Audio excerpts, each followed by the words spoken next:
again. So, Yeah. hey, Is that Jill. better? Too, yeah. That's better. And then I'd say maybe turn that. Maybe turn that one off. I Yeah. was We're thinking trying to there, figure out our lighting. Yeah. yeah, lighting is so hard with It these. Yeah. is, yeah. Yeah. And Yeah, if I that's move all my right. head, you get the glare up here. So Much. I'm Yeah. Oh, Be yeah, nice to go. keep Yeah, myself that makes better. that's better. Okay, Ellen's in the waiting room, I see. Yep, Mhm. she's coming in. Thank you for saving the bacon, Kathleen. Oh, hey, we're good. Something happened to my screen and it's kind of gone this way, and so I can see people Uh, are coming in, but I can't let them in. Well, I can let him in, so that will be yeah. my job. That'll work. Yeah, Yeah. yeah, that works. Let's goodness, trying to get the list of folks.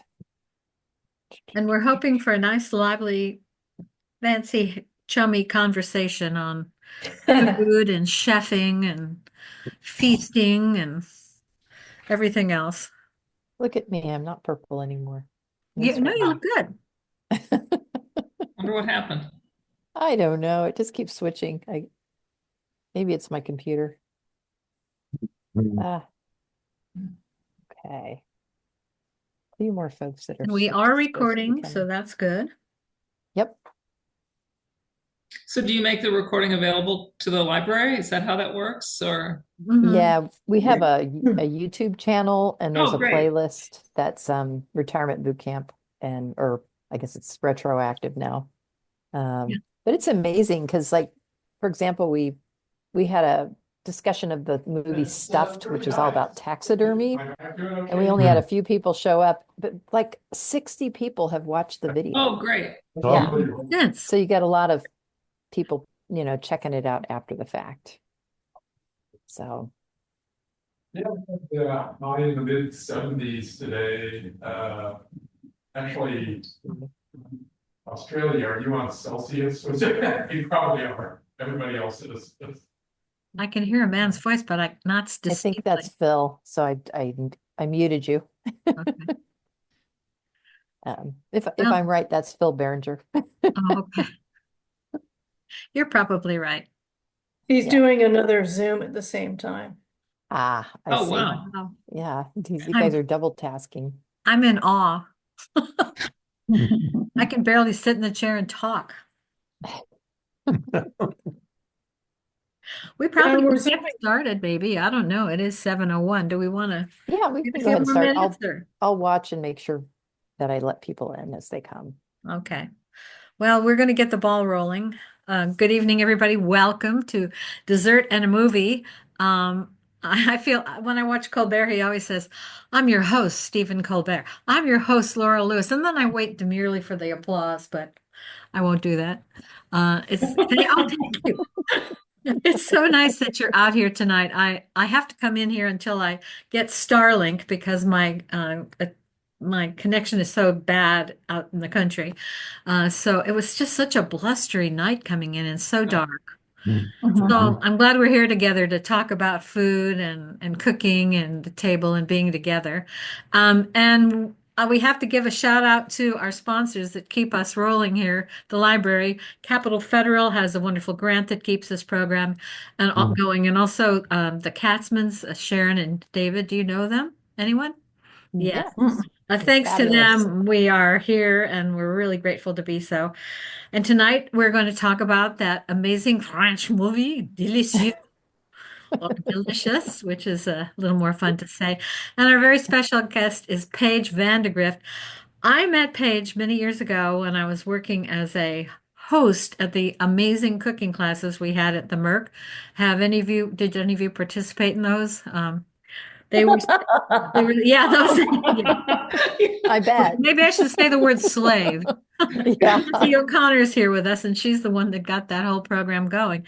And I met Paige, and she is such an amazing and wonderful cook, and we became dear friends. And I really enjoyed working with her. I kind of understood what she was doing. We kind of did a good job together, and I thought this movie would be wonderful for this season. We're beginning the season of feasting. Thanksgiving, Christmas, Hanukkah, and Mm. it's going to go on. And I know in January when we go to Walgreens, we're going to see nothing but cases of Slim Fast.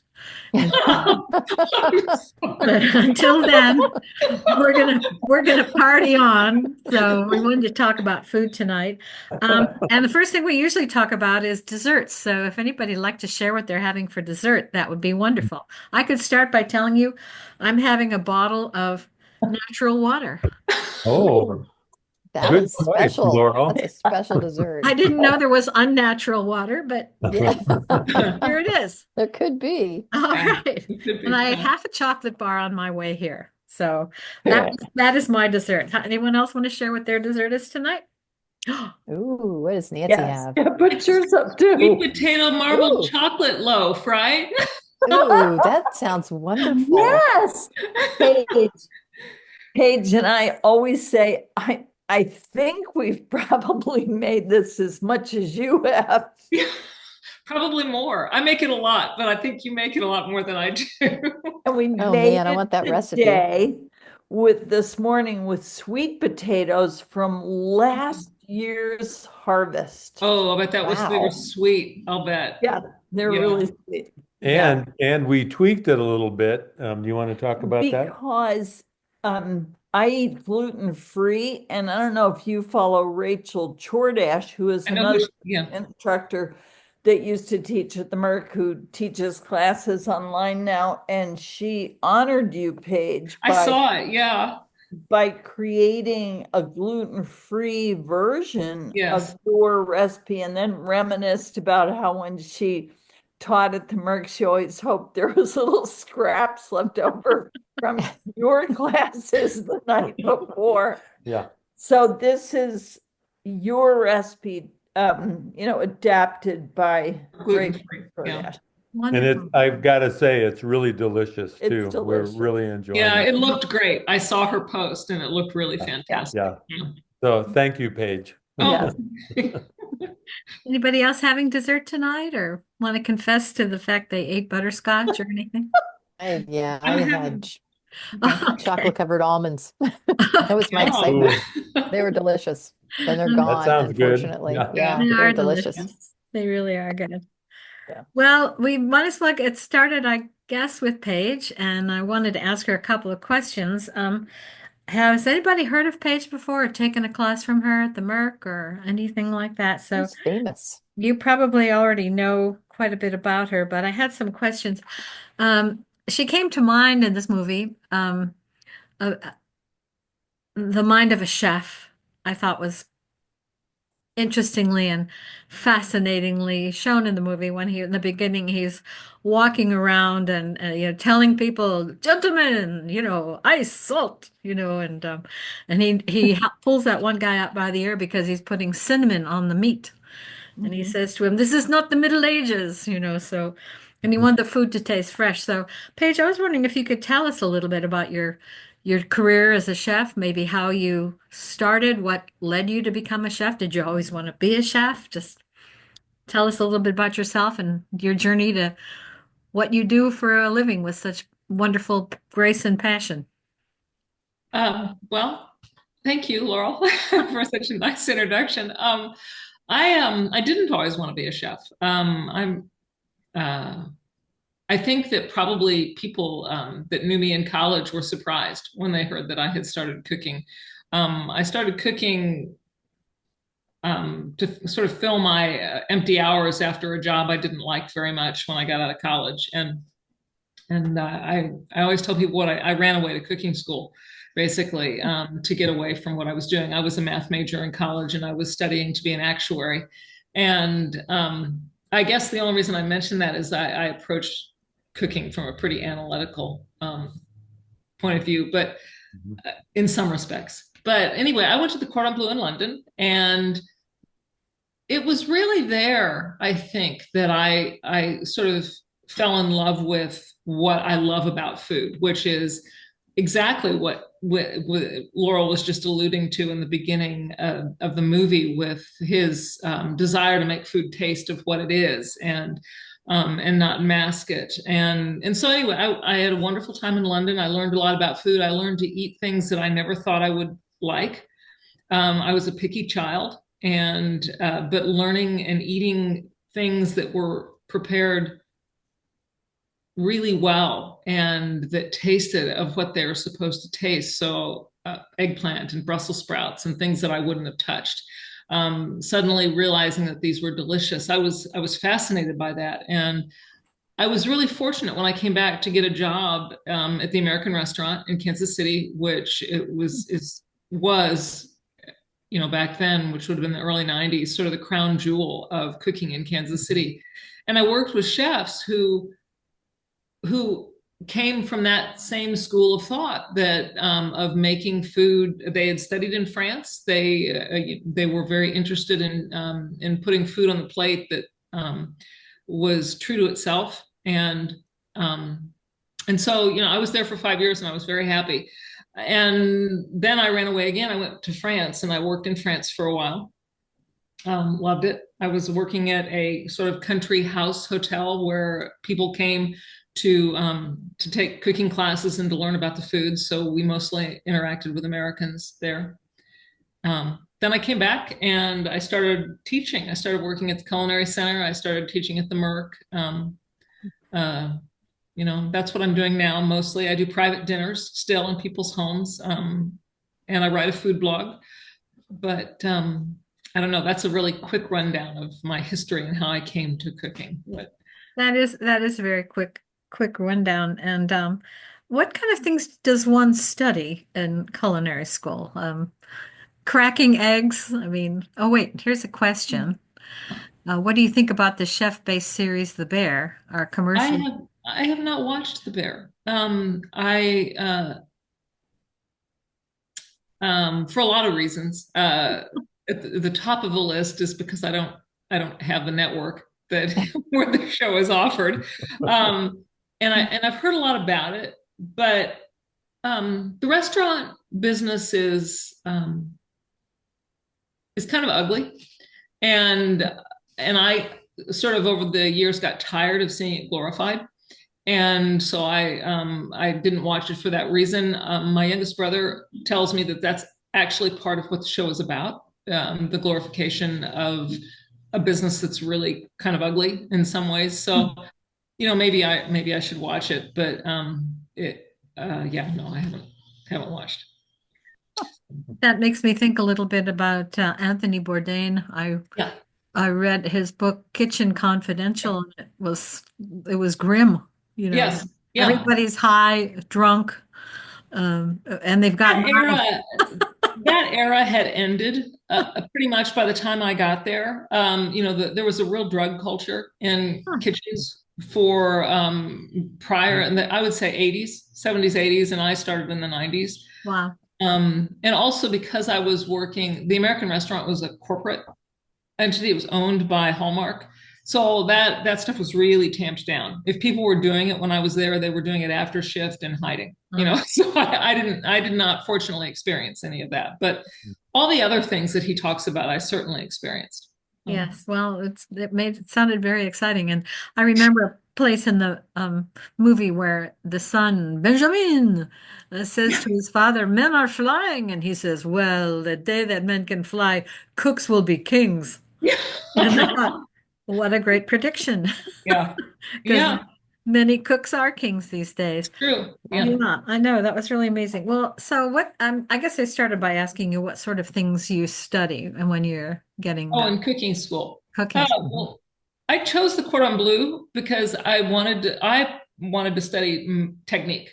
I already had a bachelor's degree, but if you go to one of the culinary schools in the United States, so the Culinary Institute of America, Johnson and Wales, any number of the schools, you will study not only a technique, but you'll take a lot of business classes on how a kitchen is run, because that, as much as cooking is what being a chef is, because being a chef is running the kitchen. And so it's supervising people, it's doing all the ordering, it's setting the menu, it's setting the prices on the menu. So there's a lot involved in being the chef of a restaurant. And I'm not much of a business person. I run my own business, which is a private chef service, and it's my least favorite part of what I do. I like to cook, which is why I got into it and into cooking, because I wanted to cook.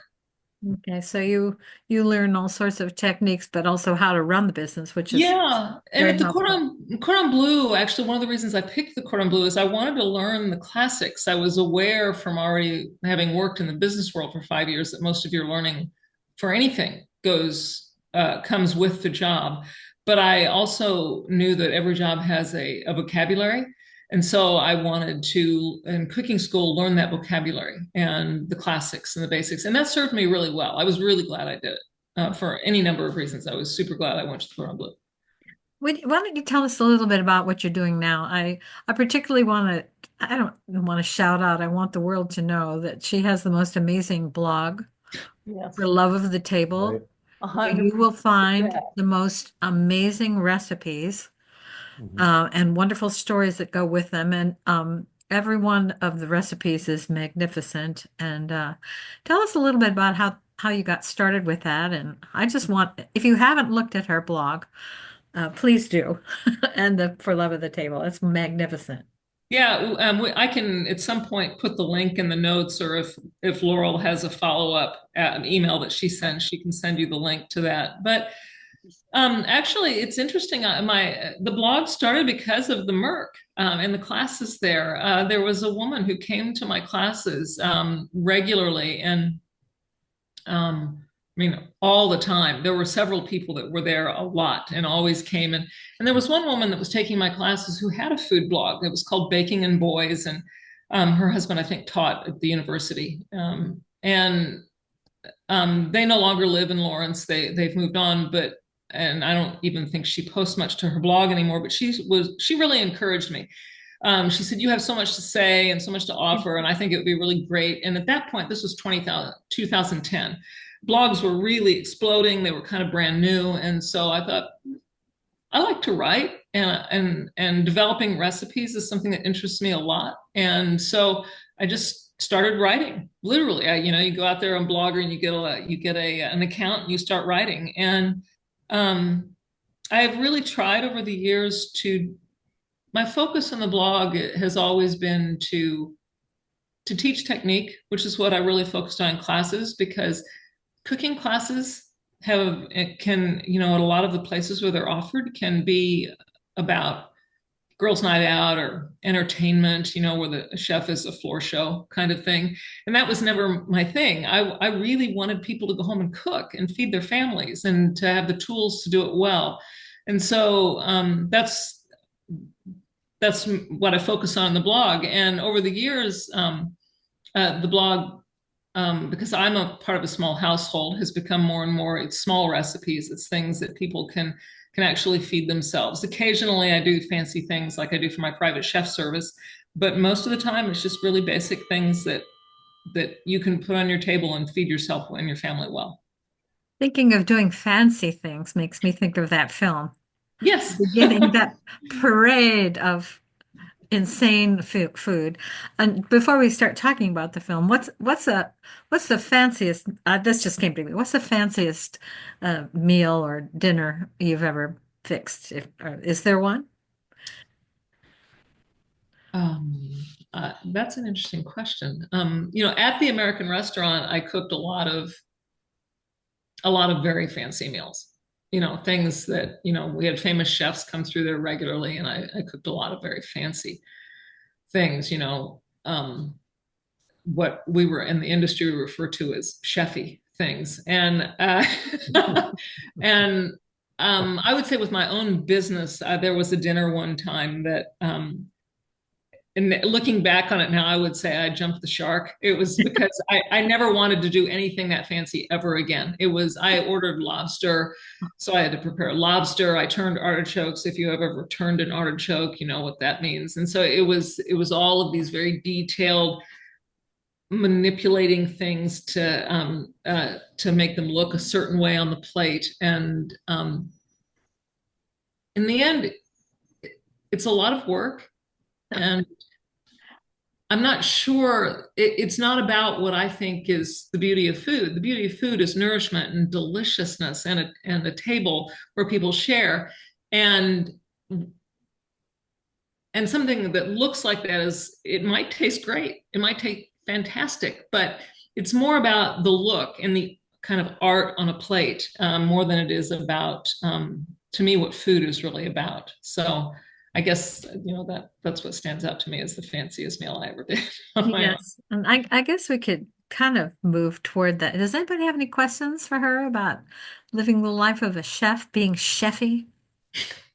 I've got to say that I saw a t-shirt and I sent it to her, and it's the takeoff, and I didn't know there was it was a thing, but it was the word Chiefs. It's a red shirt with yellow, and it should say Chiefs, but it says chefs. Like that. And It's very cute. I thought Paige needs Yeah. to have that since I believe she's a Chiefs fan. I'm not sure. Yes, very much so. Yeah. Yes. Well, it's based on a commercial. I don't know if you all have seen the commercial. It's a hilarious commercial where this guy is very meticulously painting in the end zone. He's supposed to be painting Chiefs, and you back up, and it actually says chefs. He's left the guy out. And so Oh, that's Andy great. Reid is in the commercial, and Andy Reid looks down and he goes, "Looks great. Who are the chefs?" Yeah. Well, I think it's perfect. And I saw that and I thought, oh my gosh, she has to have that shirt. So anyway, we did that. So let's maybe move. Oh, here's the question. In the Yeah, movie, Jill's there got a seemed to be question. a lot of food going to waste, especially at the Duke's dinner table. Yeah. Um, any does a lot of food go to waste in a restaurant? I guess would be a good question. Better restaurants are getting really good about at least recycling, trying to donate to organizations here in Kansas City like Harvesters to come and get extra. But of course, there's a lot of regulation that hampers that a little bit. But yeah, there is a lot of waste. And more to the point, I think more to the question, I have a vivid memory of being in a practical kitchen at the Cordon Bleu where we were making savory foods. And I took both savory and pastry classes there. And the pastry chef instructor wandered into our savory class one day, and we just got done making some grand sauce, and the French sauces they're cooked multiple times and they're strained multiple times, and they're these beautiful reductions of concentrated flavors. And the strainer that somebody had strained all of the stuff to get the flavor in the sauce was like tilted in a pan and setting to the side. It had meats and vegetables and all kinds of stuff in it. And it had produced a beautiful sauce. And the pastry chef walks in and he starts eating out of the strainer. And he says, "This is why I hate savory food. You guys waste so much." Yeah.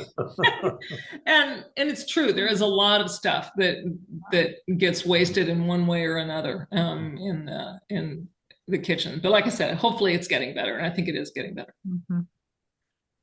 Yes, and we could go on for a long time about that. I know there does seem to be a lot of waste, but I'm glad to know that, well, if you've worked at any of the, like Link or any of the so-called soup kitchens in this town, there's quite a bunch of food that's left over.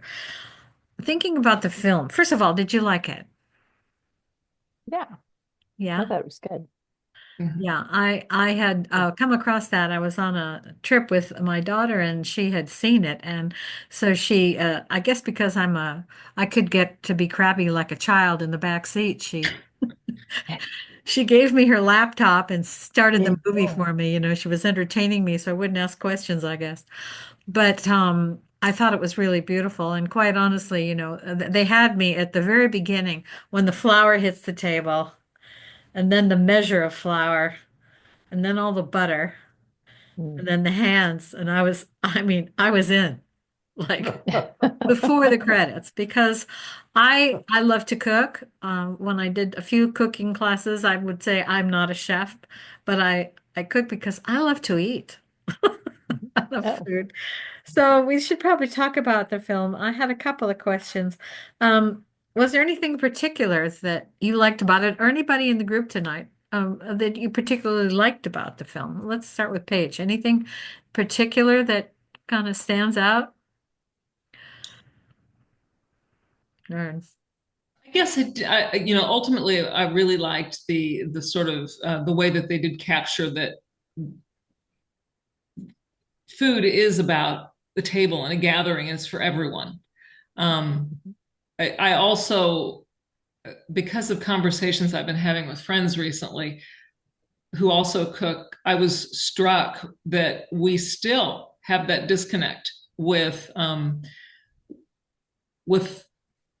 lot of high-end food being prepared for only the very wealthy, and that it not being as accessible to others to enjoy the kind of food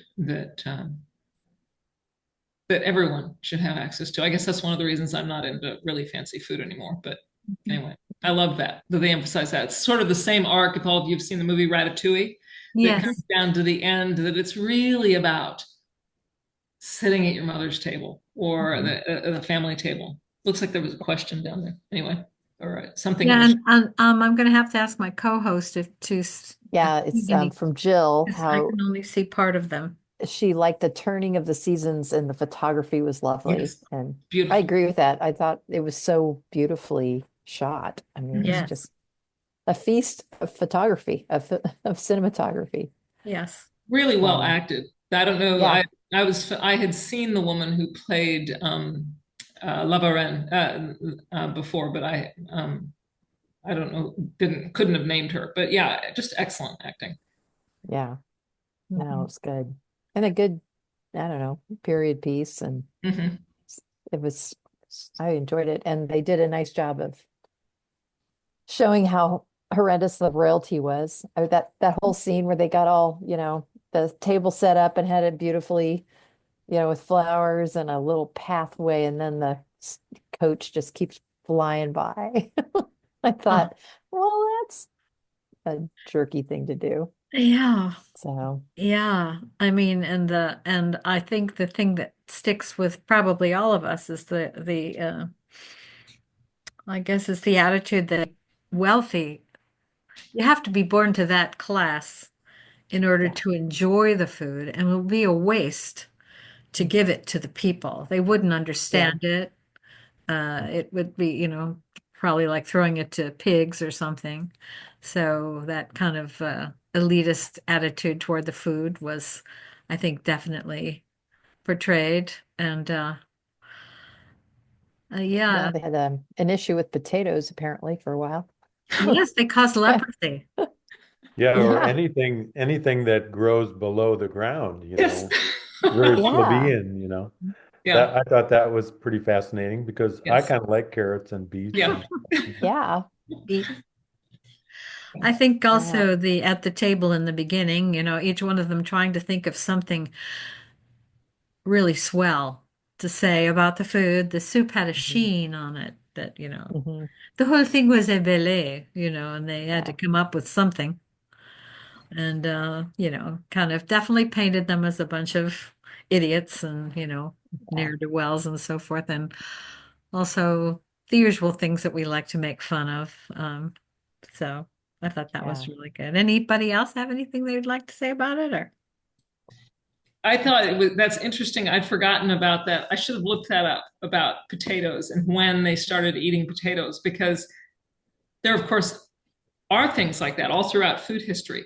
Yes. Um, it's only recently the French have begun to eat corn because Hmm. they sort of laugh about Americans and their love affair with corn because corn is pig food, and or geese food, or it's just it is animal feed, and it's Americans that have sort of introduced that back to the French culture. And there were, and of course, there's all kinds of things that fascinate me, who decided an artichoke would be edible and who was the first person that was brave enough to eat a tomato when everybody thought tomatoes were poisonous. So, Mhm. yeah, I was very interested by that, Mhm. the remarks about the potato, because of course the French are famous for their amazing potatoes. And so Yeah. it's interesting to me. I meant to look that up when they started eating potatoes. I should look that up still. Yes, and that brings up another sweet thing about the movie, the little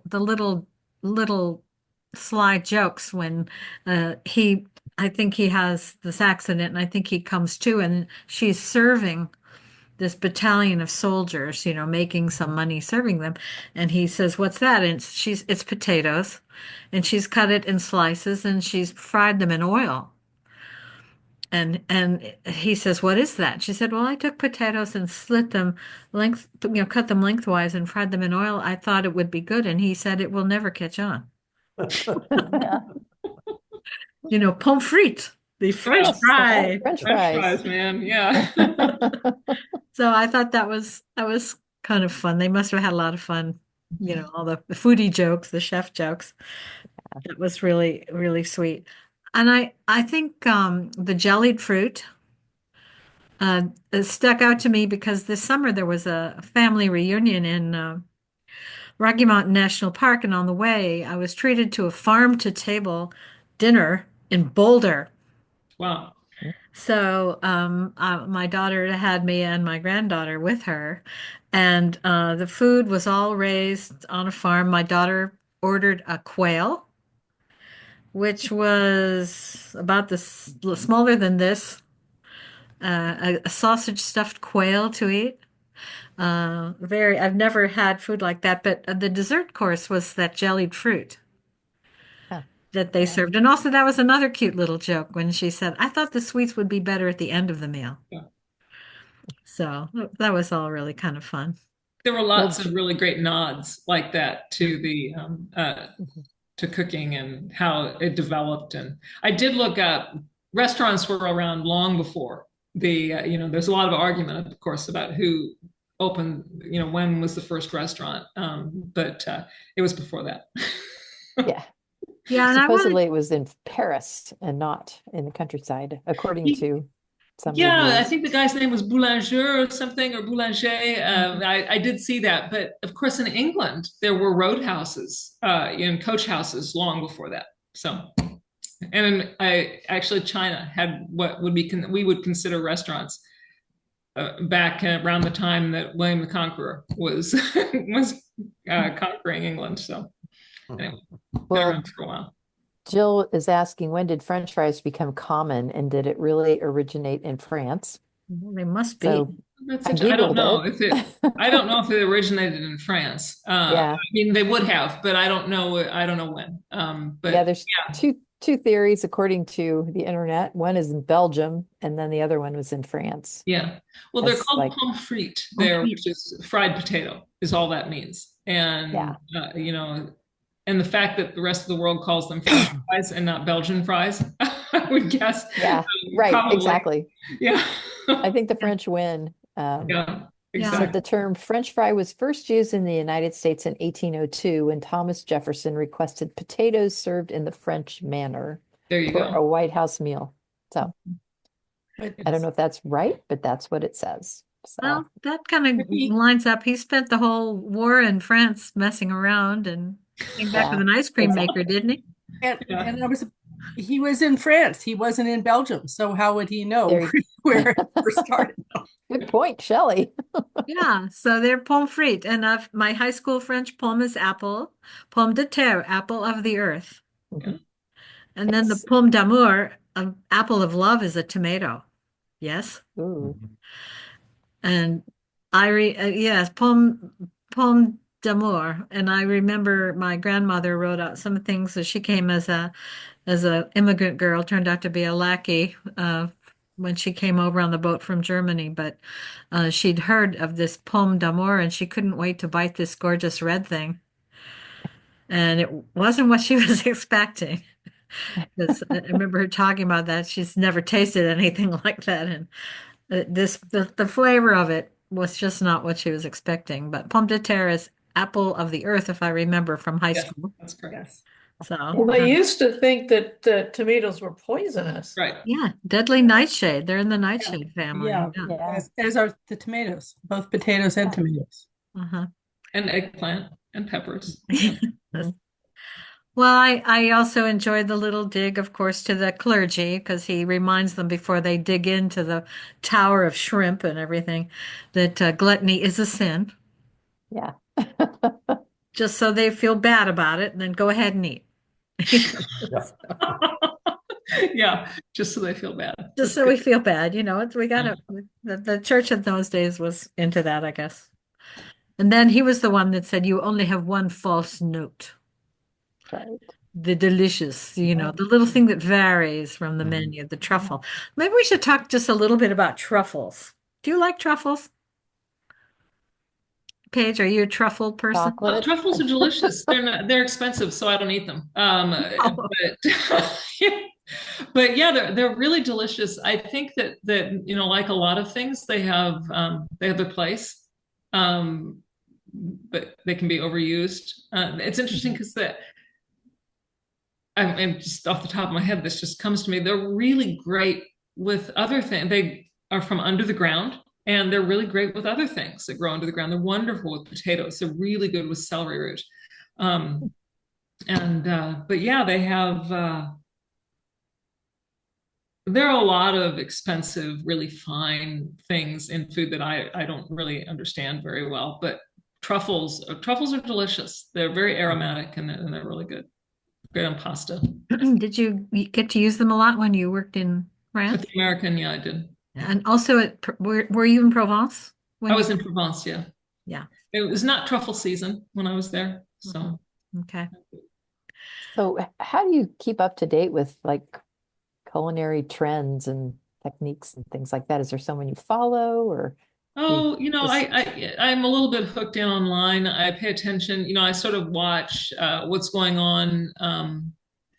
But to be honest, I'm not that concerned anymore with kind of staying up to date with the latest thing. The latest thing anymore to me feels very much like the kind of feasting that was going on in the opening scene of the film, where it's not really about the food. It's about being outlandish or filling a particular social. It's not so much that anymore, I guess, but being outlandish. I was telling Laurel, we were talking a little bit about the film, and right around the time I watched the film, a client of mine wanted to know if I had heard of a chef who is working here in Kansas City, and he has sort of these they're kind of underground dinners. They're not really underground anymore because restaurants are sponsoring him, but you buy a ticket to the dinner, there's a huge wait list, and then you go to the dinner and there's no substitutions, and he's just going to create on a plate. And then I saw his plates, and to me that there's this huge divide in the world of cooking and food right now, and there is this side where it is more about art and drizzles and smears and drops and outlandish foods and crazy combinations of foods. And then there are people that are cooking things that they're rooted in history, they're rooted in the land and the food itself, and they make what I would say they make sense in sort of in an organic way. And so I was interested that this particular person had gone to this dinner. I wanted to know what he thought of it. I saw a few pictures and it was like what I thought. There's like, dots of sauces that have a line drawn through them, and, with 45 different ingredients on each plate. And then I'm thinking, when you eat that, are you tasting any of it? And is it about anything other than worshiping the chef? And and so I don't know. I mean, so in terms of that kind of thing and sort of staying on top of that, I'm not very interested in it. Because I'm sort of online with my blog and the newsletter I write, and I try to sort of pay attention to what people are doing there, but ultimately, good cooking is good cooking, and it doesn't change a lot. I mean, a good pie crust is a good pie crust, and good mashed potatoes are good mashed potatoes, and people might come up with ideas of ways of making those things better that I'm not familiar with, and I really that's what I like to stay in tune with is how people are handling ingredients and what they're doing with them to make them maybe easier to deal with, or more delicious, more like themselves. Would be a good way to put it. Yeah, I think that was his speech in the beginning when he was kind of encouraging that huge staff. Was that realistic, by the way, to have all those men in there? Oh, definitely. Maybe even more. Maybe even more. Yeah. What a position of power. Well, But think about what our kitchens are like now. We have a KitchenAid, we have a food processor, we have all of these. They didn't have any of that. No. And so they're producing and that took a lot of physical labor to do. Yeah. Well, I was just thinking, and I kind of lost my thought thinking about that. The quail going around and around. The pigeons have to be rare, and the vegetables have to be crisp. And Yeah. but he was walking around encouraging them all to, he wanted the food to taste like the food. Yeah. And so maybe we should move on. We had a little discussion about this before. Was everything accurate in that film? I was thinking particularly, remember when that effete snob, that takes me back to Spiro Agnew, didn't he use that phrase? I'm that old. Um, the Comte de la, who was he? He kind of looked like Pee Wee Herman. I'm sorry, the big hair, the nemesis, Oh, bad Oh, guy. the Duke. Yeah, I The think he was Duke. the Duke. I don't remember his name now. No, I can't either. But he named when he was drawing him in, we might get to that. He named a duck after him. Yeah. A yeah. duck dish. It's the Duke's duck or the duck of the Duke, whatever it was. And he was, oh well, then it's going to be wonderful. But when he was in his, he was brooding and he was eating his midnight snack and he was dying he said, your mayonnaise, Monseron, your mayonnaise, I want to weep, or whatever it was. And so he fixes that, and we talked about that. Was that I mean, I have seen, has anybody seen Paige make mayonnaise right there before your very Oh. eyes? With a fork? I I've done it. have I've seen not. it. How about that? Was that accurate? Sadly, it was not.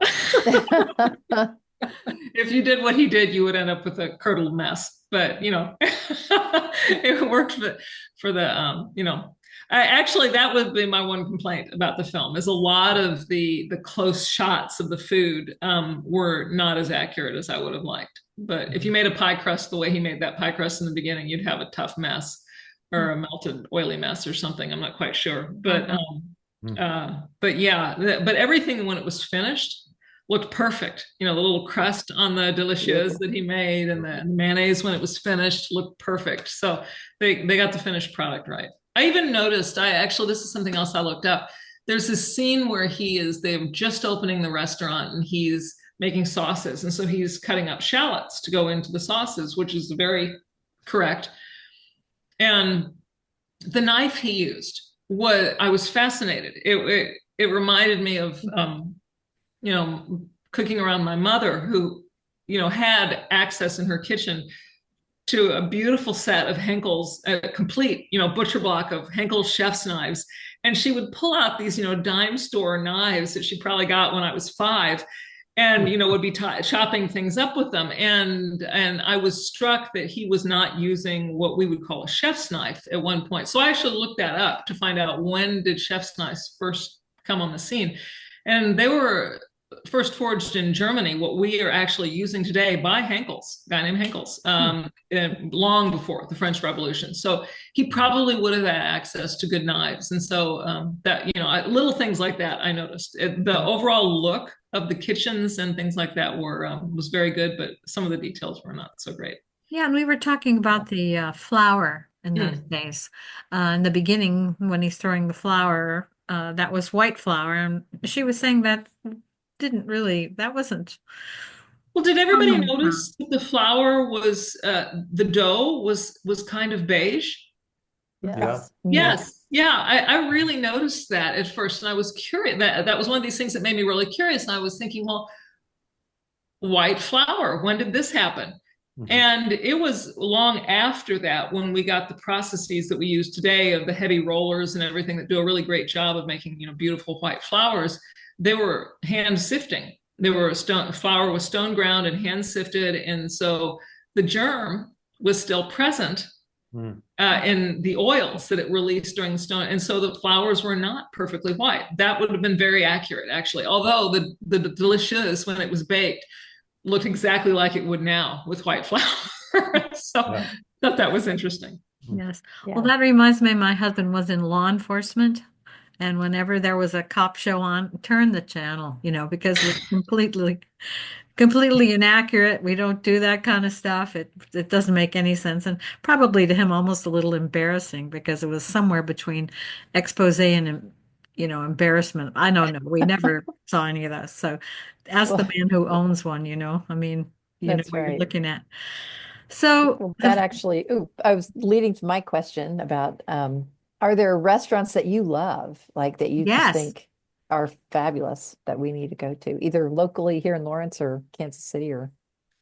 Well, I haven't been to Lawrence in a while, so I can't talk about Lawrence. In Kansas City, I don't eat out very much anymore. A lot of my eating out ended, around the time of the pandemic, and I have never really gotten back in the habit of eating out. But all of the restaurants in sort of the Michael Smith empire are Mhm. outstanding, which would be Extra Virgin and Farina, and I have to offer the caveat that I worked with Michael, and so I'm biased, but I think he's the best chef working in Kansas City still. I think he's probably nearing retirement at this point, but um, uh, his palate is impeccable. His technique is great. He has all of the skills that I talked about running a restaurant and Mhm. managing people. So trying to think where else that that I really like. I used to really love West Side Local, but haven't been there in years, and I know that they took a hit during the pandemic. Yeah.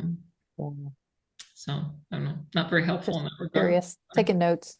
We got a Whataburger now in Lawrence. I know, we do. That's very exciting.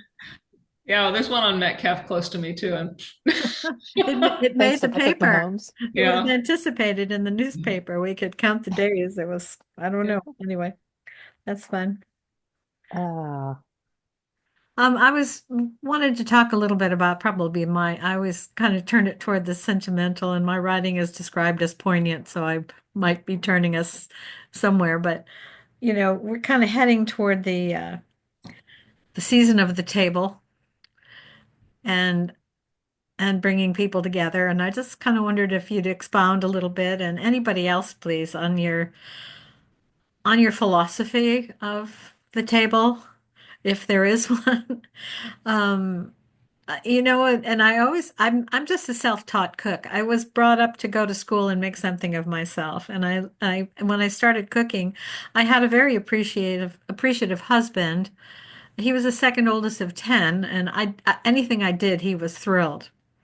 So the more things, one of my early creations was I browned some ground beef and mixed it up with Kraft dinner. yeah, Oh, this is so good. You That know, sounds like campfire food. I know. exactly. So Yeah. that encouraged me to learn more and to go on. And then as I started cooking, I noticed because I'd never cooked with my mother. It wasn't something we did.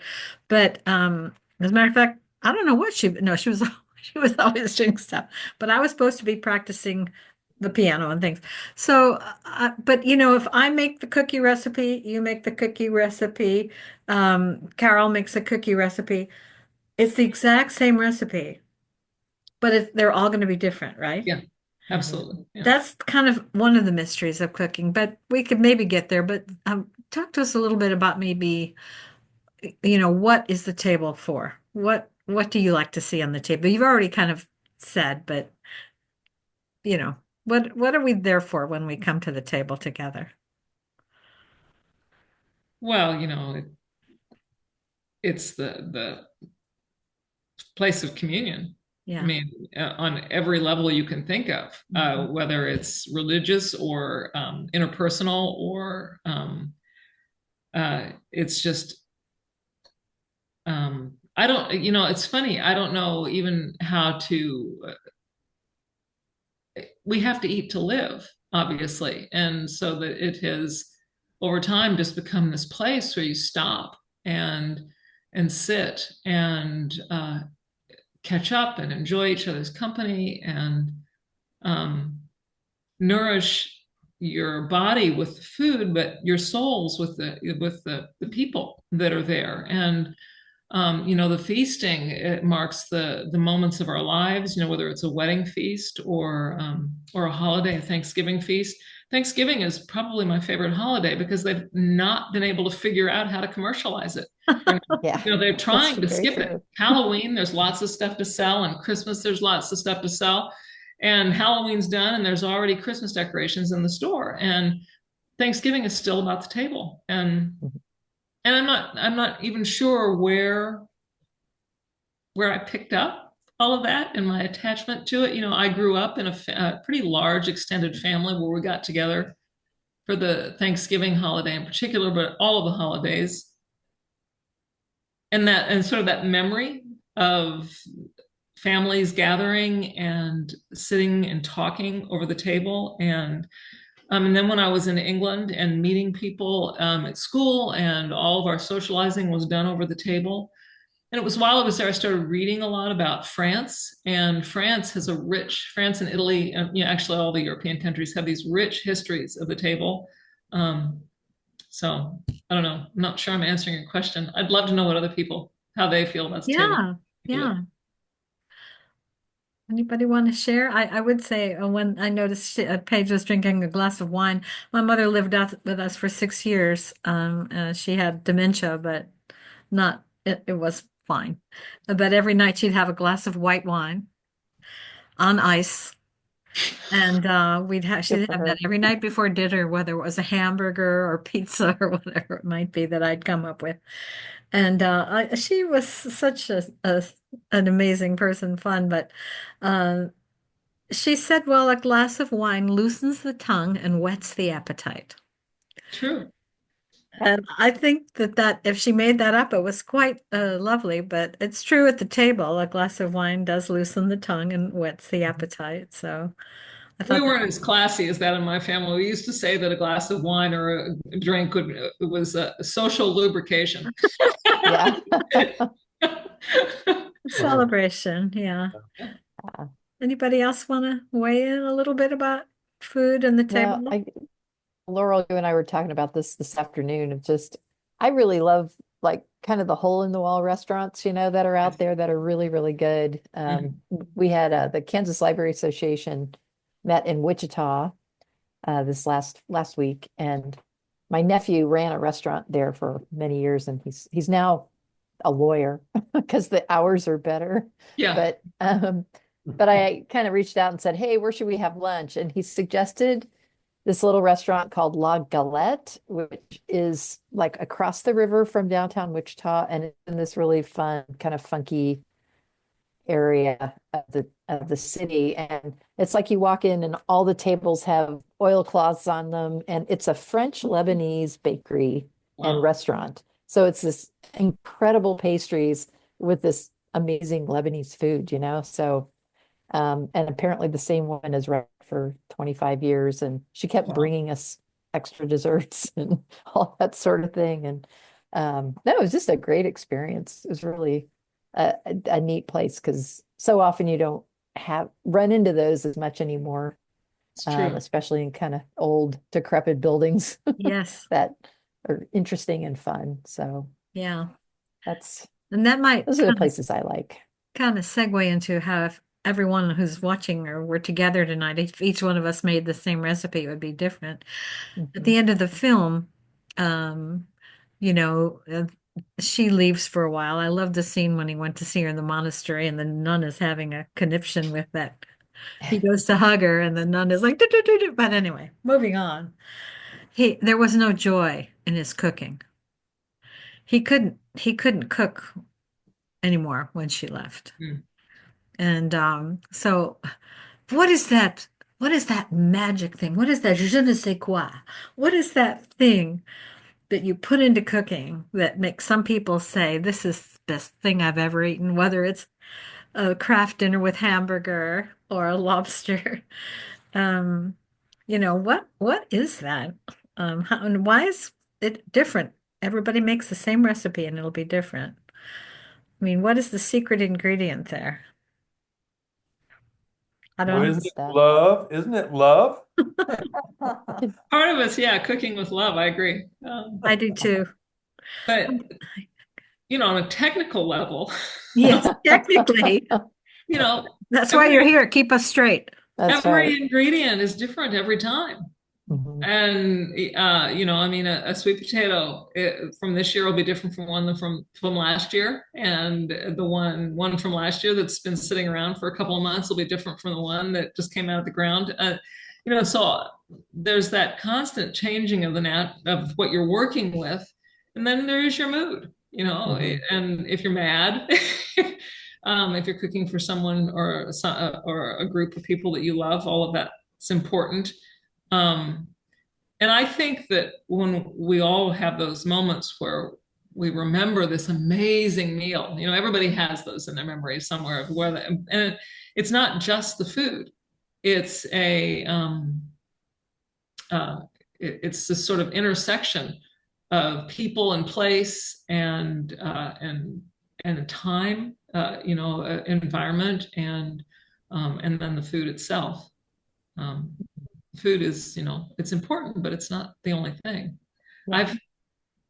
I've eaten, um, pretty miserable times in my life. I have eaten food that is the finest in the world, and it was not great, and um, but also, you can have a peanut butter and jelly sandwich with somebody you love, and it's great.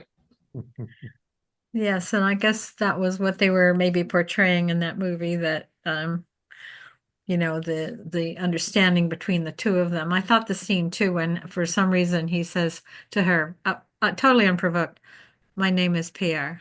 Mm. I thought that was so sweet because they were learning to get along and learning, and there was joy there. And yeah, cooking is love. A dear friend of mine um, likes to take care of people, and if you've had a tragedy in your house, which we've all had, she will come to you at some point with a big plastic container full of tapioca pudding. Now it's just minute tapioca, and for a while we couldn't find it anywhere. And it went away for a while. It could not be had, not even for ready money.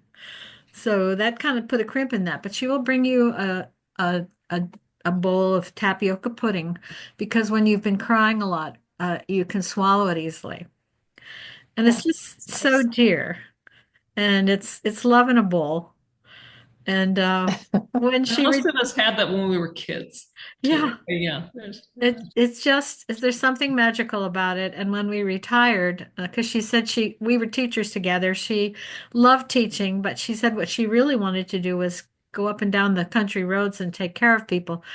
So I bought her a case of minute tapioca so that she could start her career as the love fairy with her tapioca. Food really is love. Mm. And I thought everything about, for me, I don't mean to speak up, but a lot of things about that movie were delicious. The food looked delicious. The revenge was delicious. Mhm. Um, Yeah. I think that, after she was able to get over the fact that she wanted him dead, like she's Al Capone. I want him dead, She got over that, and she didn't need to be angry anymore. I thought this young son who was reading Rousseau and not eating meat because it makes you anxious. He was Mhm. darling. He was the typical Yeah. young son. Yeah. That was the whole thing to me was delicious, and I obviously I love the movie. I hope you enjoyed it as much as I did. Um, Well, should we take a poll oh, on that's right. We have to using, take a poll. yes, we have to rate the Kathleen will movie. show us the way.